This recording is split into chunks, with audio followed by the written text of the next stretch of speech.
Hello everyone and welcome back to the 15 Cards of Christmas, counting down this holiday season with Magic the Gathering.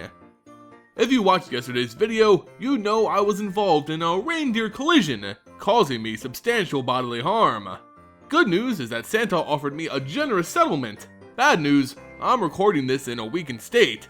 Regardless of my physical well-being, the show's gotta go on.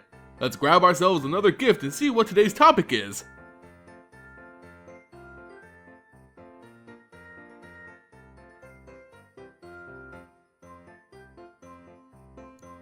Oh, hello there, Kalemne, disciple of Iroas.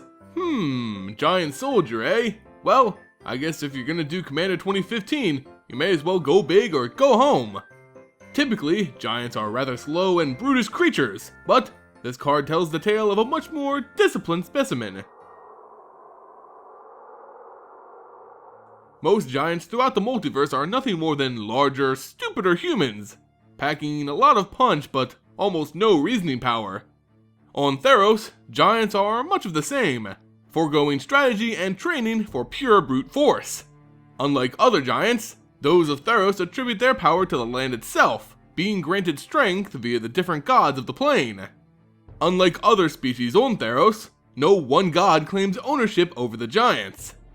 Based on their color alignment throughout the block, we discovered that giants are fairly free to follow a god of their choosing. That being said, many do follow the more chaotic and destructive colors of red and green. As the race lumbers around Theros, many gods use them as tests for would-be champions and heroes. Should a mortal claim to be a brave and courageous warrior, a god may just send a giant their way, in order to find out how strong they truly are. Oftentimes, proven warriors will seek out a god to serve as their champion. Again, a giant can usually weed out those who are unworthy.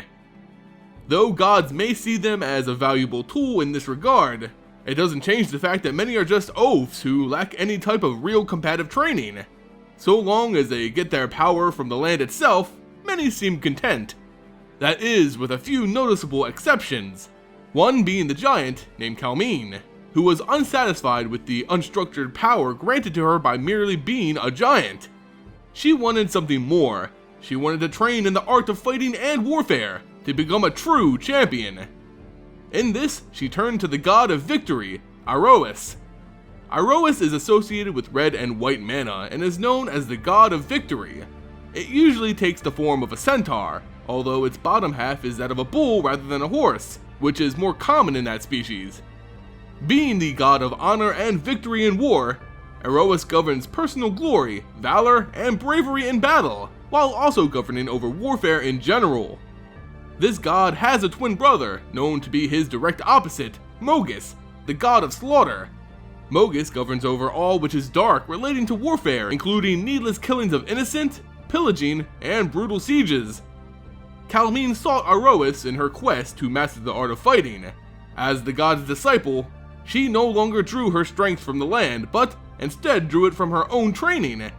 In time, she removed the shackle which was her brutish race, becoming one of the most skilled fighters and soldiers in Iroas' army.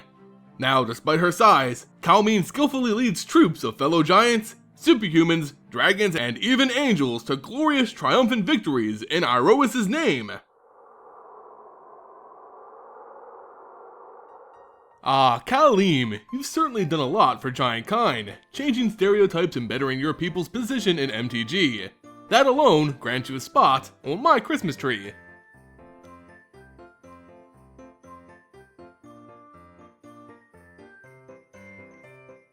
Thanks again for stopping in to celebrate the holiday season with me.